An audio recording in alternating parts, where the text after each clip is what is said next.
So in this tutorial I'm going to show you how to use match frame. If I'm editing my dialogue scene here and I've got my 6 shots, I'm going to copy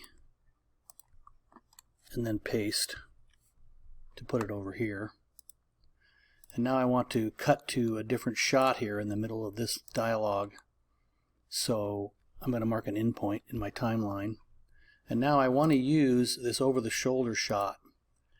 But if I double click it, it loads it into the source window, and if I try to change what part of it I'm going to use in order to use it back here in the first shot, I can't move the in and out points because I'm working with this actual clip that's in the timeline. So in order to use this clip, I need to use what's called match frame.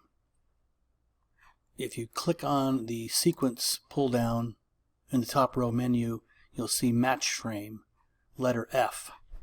So if I type the letter F when my playhead is above that clip, F, it will load that original clip into the source window, and now I can take a different piece of it.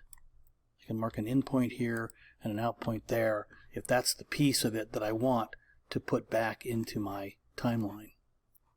Do an insert edit, and it drops that piece into the timeline right where my endpoint was for whatever duration I picked in the source window.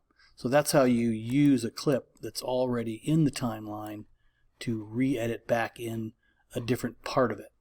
You go to match frame, and then you pick the part that you want, and then you put it back in the timeline.